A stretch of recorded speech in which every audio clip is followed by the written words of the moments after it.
नमस्कार, आप देख रहे हैं एशिया न्यूज इंडिया। मैं हूं कीर्ति सिंह और इस वक्त मैं मौजूद हूं करमटोली चौक के रिपब्लिकन पार्टी ऑफ इंडिया के कार्यालय में, जहां आज मुख्य 5 मुद्दों को लेकर एक बैठक रखी गई है, जिस पर चर्चा की जाएगी और आगे इसकी किस तरह से रणनीति बनाई गई है उसे लेकर यहां पर बात की जाएगी। तो सबसे पहले आपकी जानकारी के लिए बता दूं कि आखिर ये 5 मुद्दे हैं क्या।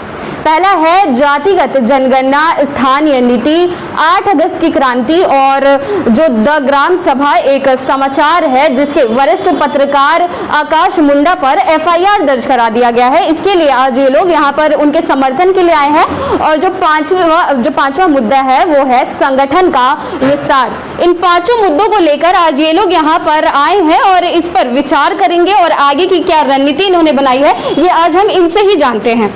आपका परिचय? मैं कार्यकारी प्रदेश अध्यक्ष अमर महतो।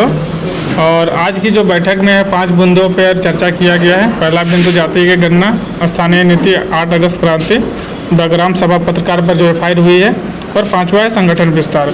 जातिगत गणना इसलिए आप लोग इस पर फोर्सली कर रहे हैं सरकार से कि कहीं ना कहीं सभी राजनीतिक दलों का, कहीं ना कहीं सभी स्टेटों का जो मुख्यमंत्री है जातिगत जनगणना के प्रति जो प्रधानमंत्री है माननीय, उनको अवगत करा दिया गया। लेकिन प्रधानमंत्री ने यह करते हुए नकार दिया कि इसकी अभी ज़रूरत फिलहाल नहीं है।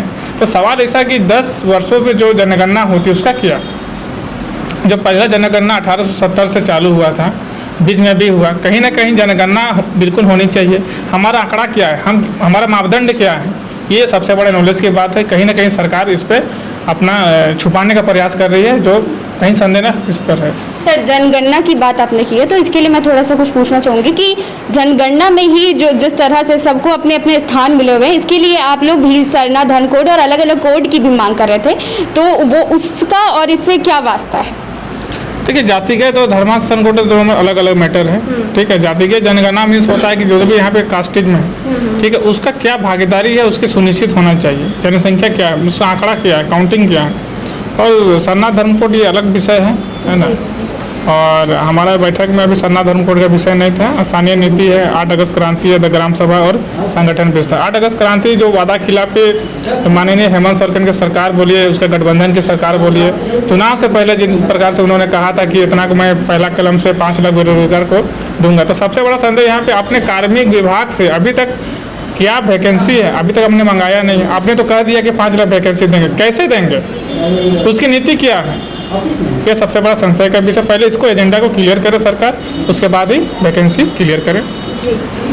देखिए, इन्होंने अच्छे से बताया कि जातिगत जनगणना के बारे में जो इनका मुख्य पहला मुद्दा है उसके बारे में बताया कि आखिर क्यों ये सरकार से मांग कर रहे हैं। अब जो इनका दूसरा है वो है स्थानीय नीति। तो स्थानीय नीति के बारे में हम इनसे नमस्कार, आप देख रहे हैं एशिया न्यूज इंडिया। मैं हूं कीर्ति सिंह और इस वक्त मैं मौजूद हूं करमटोली चौक के रिपब्लिकन पार्टी ऑफ इंडिया के कार्यालय में, जहां आज मुख्य 5 मुद्दों को लेकर एक बैठक रखी गई है, जिस पर चर्चा की जाएगी और आगे इसकी किस तरह से रणनीति बनाई गई है उसे लेकर यहां पर बात की जाएगी। तो सबसे पहले आपकी जानकारी के लिए बता दूं कि आखिर ये 5 मुद्दे हैं क्या।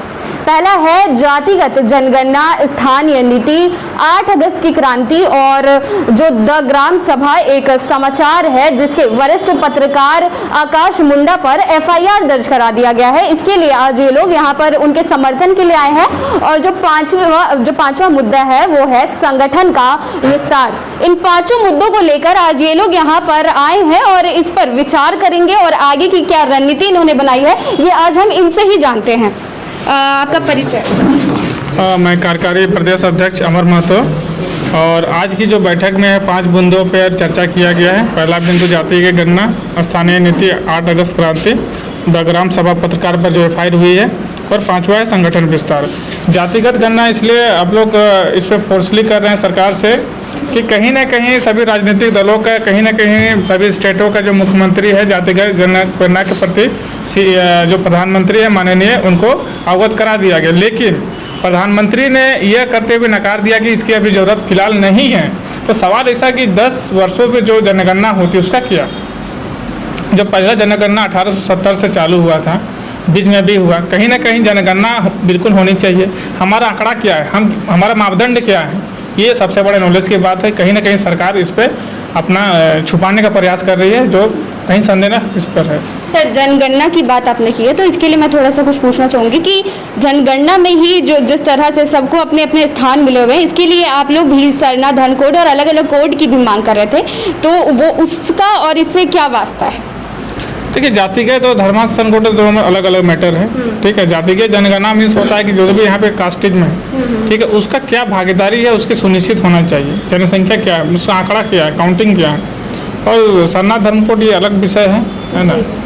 और हमारा बैठक में अभी सरना धर्म कोड का विषय नहीं था। स्थानीय नीति है, 8 अगस्त क्रांति है, द ग्राम सभा और संगठन विस्तार। 8 अगस्त क्रांति जो वादा खिलाफी तो माननीय हेमंत सोरेन की सरकार बोलिए, उसका गठबंधन की सरकार बोलिए, चुनाव से पहले जिन प्रकार से उन्होंने कहा था कि इतना को मैं पहला कलम से 5 लाख बेरोजगार को दूंगा, तो सबसे बड़ा संदेह यहाँ पे अपने कार्मिक विभाग से अभी तक क्या वैकेंसी है, अभी तक हमने मंगाया नहीं। आपने तो कह दिया कि 5 लाख वैकेंसी देंगे, कैसे देंगे, उसकी नीति क्या है, ये सबसे बड़ा संशय का विषय। पहले इसको एजेंडा को क्लियर करे सरकार, उसके बाद ही वैकेंसी क्लियर करे।